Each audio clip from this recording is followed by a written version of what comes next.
Hello, this is not your chem tutor, and in this video, we will be talking about the relationship of partial pressure and mole fraction. Now, before you continue this video, make sure you are familiar with the concept of partial pressure.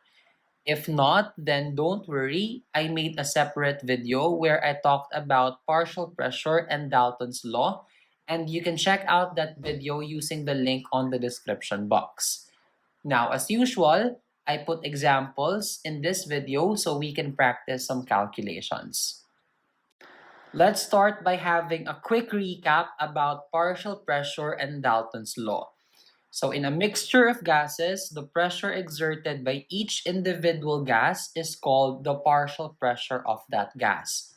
So for example, you have a container and inside the container are two gases, gas A and gas B. Now gas A exerts its own partial pressure and gas B exerts its own partial pressure. Now we have Dalton's law. So in a mixture of gases, the total pressure is the sum of the partial pressures of each gas.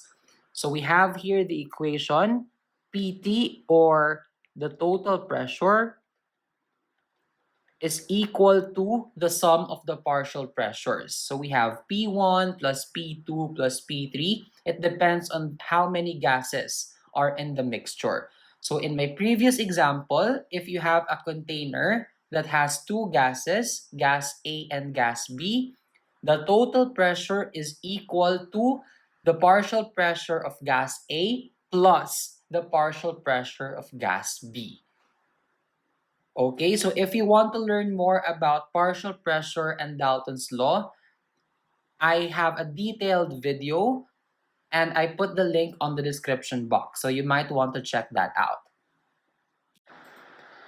Now let's move on to mole fraction. Mole fraction is defined by the simple equation.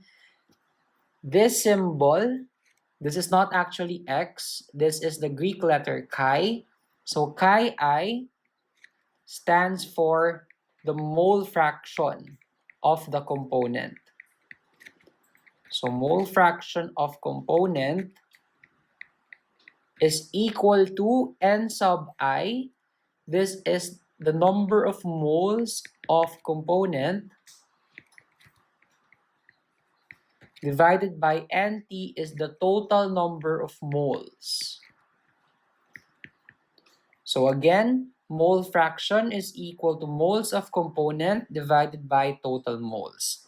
So to better understand the equation, let's have an illustration. So let's say you have here a container and it contains a mixture of three gases. So these red spheres, let's say these are the particles of gas A. Blue spheres are the particles of gas B, and green sphere is the particle of gas C. Now let's say that one circle or one sphere corresponds to 1 mole. So gas A, there are 3 moles. Gas B, there are 2 moles. And gas C, there's only 1 mole. Now, if you calculate the total moles or the N total, you just add the moles of gas A, gas B, and gas C. So that's 3 plus 2 plus 1. That's equal to 6 moles in total.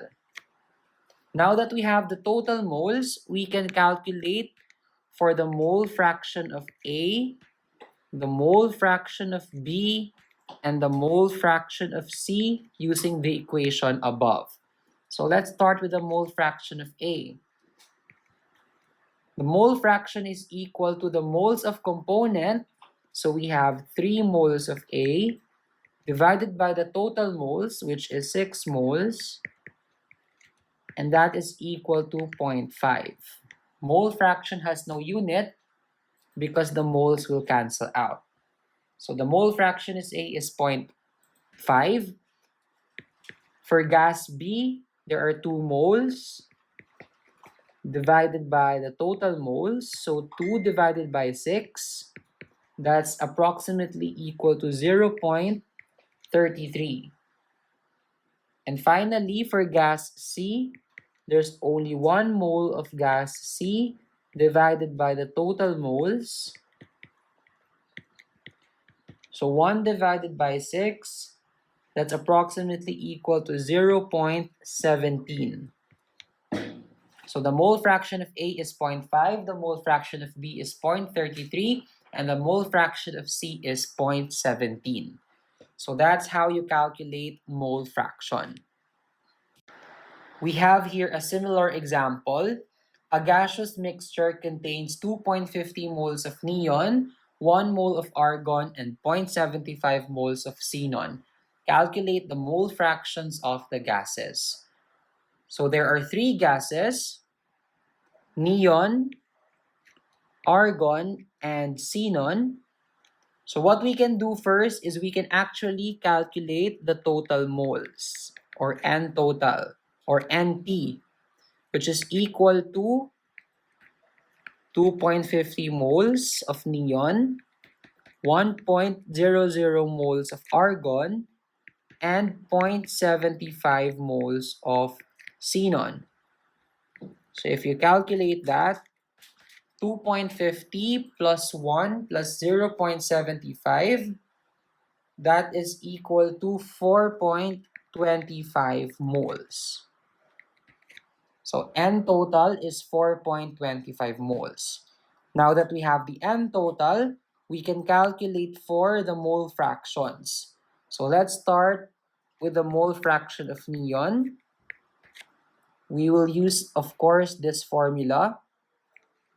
So there are 2.50 moles of neon divided by the total moles, which is 4.25. So the moles will cancel. 2.50 divided by 4.25, that is equal to 0.588. So this is your mole fraction of neon. Let's move on to argon, mole fraction of argon. So there's 1 mole of argon divided by the total moles, 4.25. So 1 divided by 4.25, the mole fraction of argon is 0.235. And finally, for the mole fraction of xenon, so we have 0.75 moles of xenon divided by 4.25 moles. So 0.75 divided by 4.25, the mole fraction of xenon is 0.176. So these are the answers to example 1.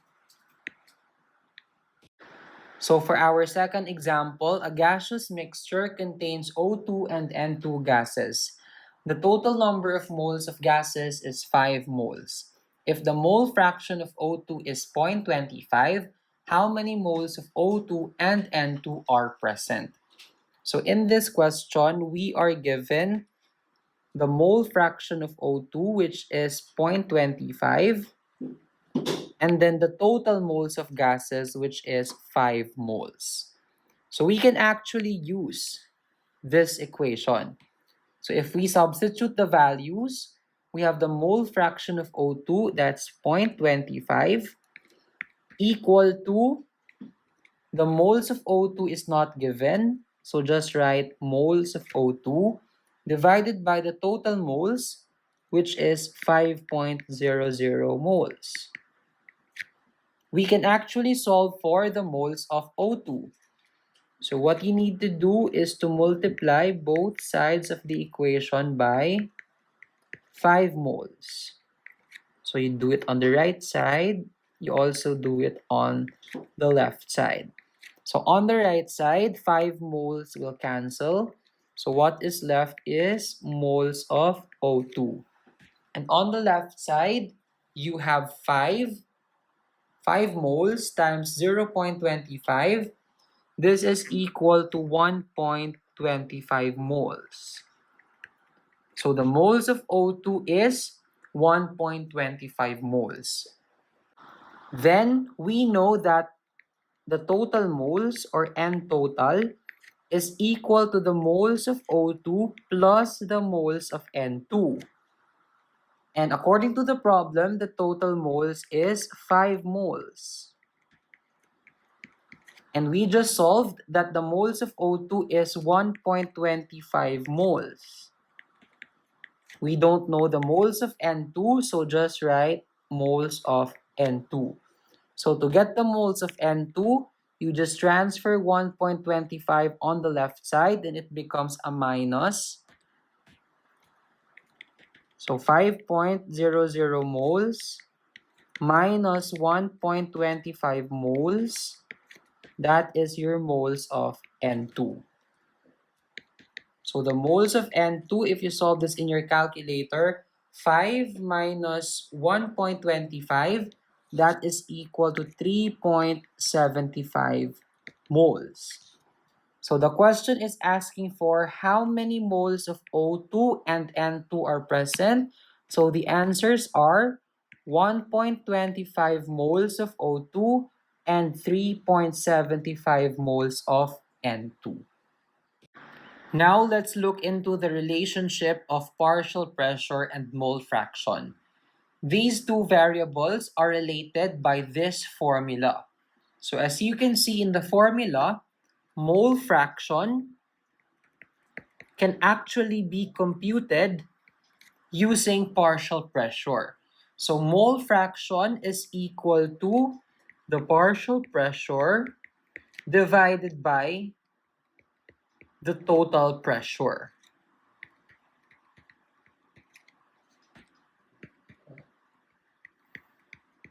So we will be using this formula in our succeeding problems. So we have here example 3, a gaseous mixture contains carbon dioxide and nitrogen dioxide, and their partial pressures are 300 torr and 400 torr respectively. What are the mole fractions of the gases? The first thing you can do, since you are given the partial pressures, you can actually compute for the total pressure, or P total. So we will be using Dalton's law to solve for the P total. So the P total is the sum of the partial pressures of carbon dioxide and NO2. So we have 300 torr plus 400 torr. So the total pressure is 700 torr. So now that we have the total pressure, we can now solve for the mole fraction of each gas using this formula. So let's start with the mole fraction of carbon dioxide. This is equal to the partial pressure of carbon dioxide, which is 300 torr, divided by the total pressure, which is 700 torr. So the partial pressure of carbon dioxide is equal to approximately 0.429. Now let's solve for the mole fraction of nitrogen dioxide. This is equal to the partial pressure of NO2, which is 400 torr, divided by the total pressure, which is 700 torr. So 400 divided by 700, that is approximately 0.571. So the answers to this question are: the mole fraction of CO2 is 0.429 and the mole fraction of NO2 is 0.571. For the last example, a mixture of gases contains 0.2 moles of neon, 0.3 moles of argon, and 0.4 moles of xenon. The total pressure is 2 atm. What are the partial pressures of the gases? So in this example, we are given the moles of each gas. So we have 0.2 moles of neon, 0.3 moles of argon, and 0.4 moles of xenon. So what you can do first is to actually compute for the total moles. So you just add everything. So 0.20 moles plus 0.30 moles plus 0.40 moles, and this is equal to 0.90 moles. Now that you have the total moles, you can use this formula to solve for the mole fraction of each gas. So let's start with the mole fraction of neon. So there are 0.20 moles of neon divided by the total moles, which is 0.90. So 0.20 divided by 0.90, that is approximately 0.22. Then let's solve for the mole fraction of argon. That is equal to, there are 0.30 moles of argon divided by 0.90 total moles. This is approximately equal to 0.33 mole fraction. And lastly, for xenon, we have 0.40 moles of xenon divided by the total moles. And this is approximately equal to 0.44. Okay, so now that we have the mole fraction of each gas, and if you read the problem, we are given the total pressure, which is 2 atm. Therefore, we can use this equation to solve for the partial pressure of the gases. But we need to slightly rearrange the equation. So if you rearrange the equation to solve for the partial pressure, the equation becomes partial pressure is equal to mole fraction times the total pressure. So we will be using this equation to solve for the partial pressure. So let's start with neon. So the partial pressure of neon is equal to the mole fraction of neon, which is 0.22, times the total pressure, which is given in the problem, 2 atm. This is approximately equal to 0.44 atm. And then, for the partial pressure of argon, the mole fraction of argon is 0.33 and the total pressure is 2 atm. So 0.33 times 2 atm, that is equal to 0.66 atm. And for the partial pressure of xenon, that is 0.44 mole fraction times 2 atm, that is approximately equal to 0.88 atm. So the question is asking for what are the partial pressures of the gases, and these are your answers. 0.44 for neon, 0.66 atm for argon, and 0.88 atm for xenon.